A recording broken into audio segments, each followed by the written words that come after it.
ये चार युग की जो बातें हैं, सत्ययुग, त्रेता, द्वापर, कलयुग, तो ये सिर्फ हिंदू धर्म में है कि और धर्मों में भी है? तो और धर्मों का इतिहास देख लीजिए। इस्लाम कब शुरू हुआ? 1400 साल पहले। किस युग में? कलयुग में। क्रिश्चियनिटी कब शुरू हुआ? 2000 साल पहले। किस युग में? कलयुग में। जुडाइज्म, यहूदियों का धर्म, कब शुरू हुआ? लगभग 4000 साल पहले। कब? कलयुग में। तो जितने जो अलग अलग धर्म हैं, सब के सब, बुद्धिज्म कब शुरू हुआ? 2500 साल पहले, कलयुग में। तो ये जो अलग अलग धर्म हैं वो कलयुग में शुरू हुए हैं, और प्रत्येक प्रमुख धर्म में एक युग के अंत का बात कहा गया है। कलयुग नामकरण नहीं हुआ है, अलग बात, लेकिन ये एंड ऑफ द एज, युग का अंत कहा गया है। बाइबल में कहा गया है युग का अंत। आने वाले सत्ययुग का वर्णन है बुक ऑफ आइजिया में।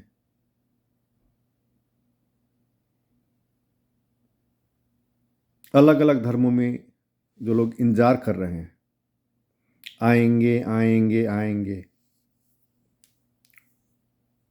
हिंदू धर्म में भी तो इंतजार ही है, आएंगे आएंगे आएंगे।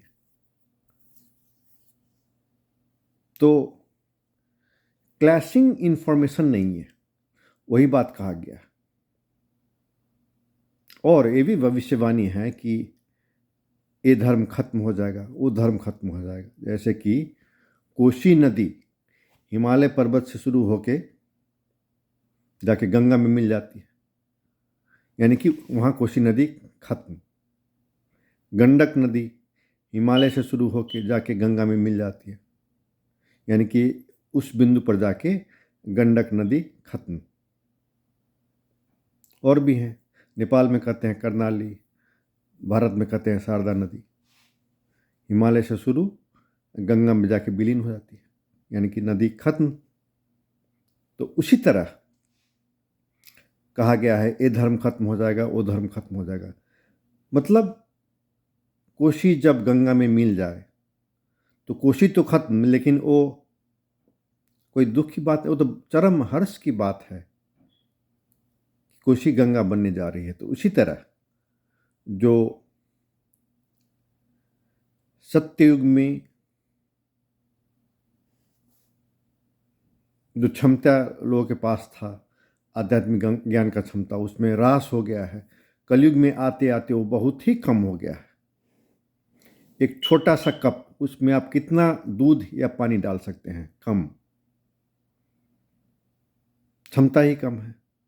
इसीलिए जो पिछले युग हैं, जैसे कि द्वापर युग, त्रेता युग, उस समय के जो धर्म ग्रंथ, रचित धर्म ग्रंथ हैं, उसके घटनाओं के बारे में जो पढ़ते हैं लोग, घटनाओं के बारे में पढ़ते हैं तो लगता है काल्पनिक है। ऐसा भी होता है, कहीं लगता है जादुई है, चमत्कारी है। ऐसा होता ही नहीं है। तो अभी नहीं होता है, एक कलयुग है, उस समय होता था। तो अलग अलग धर्मों में कहा गया है the end of the age, यानी कि युग का अंत।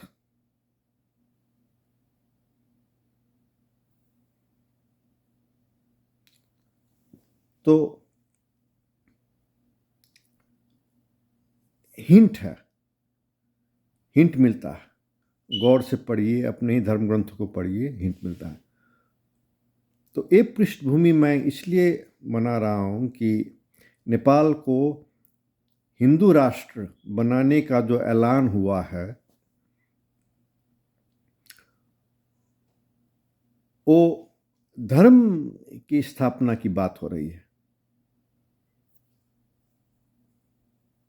ये नहीं कि एक वाक्यांश संविधान में लिख देंगे तो हो गया। नहीं नहीं नहीं, वो समाज, देश, परिवार का पूर्ण रूपांतरण। धर्म के स्थापना का मतलब हुआ पूर्ण रूपांतरण। एक कलयुग से जो सत्ययुग वापस जाने वाली बात होगी, तो सत्य युग का जो आध्यात्मिक कंटेंट है वो कहाँ मिलता है, किस बर्तन में मिलता है? तो उसको आप सनातन धर्म कहिए या हिंदू धर्म कहिए, वहाँ मिलता है।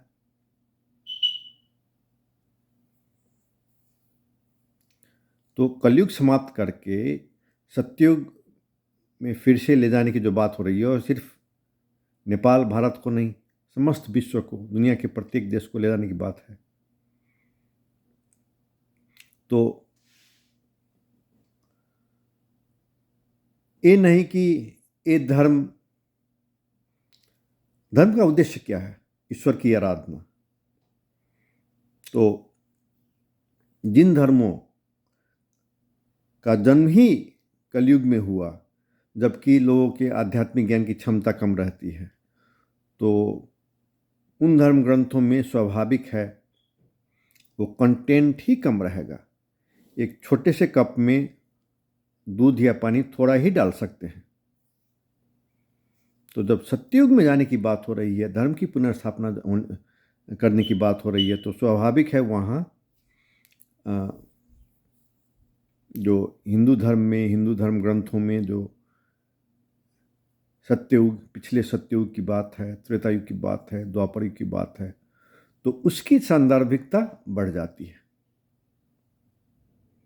तो नेपाल में हिंदू राष्ट्र स्थापना की बात वो अधर्म से धर्म की ओर ले जाने की बात हो रही है, और वो एक पायलट प्रोजेक्ट है। पहले नेपाल में होगा, उसके बाद पड़ोसी देशों में, और धीरे धीरे दुनिया के प्रत्येक देश में।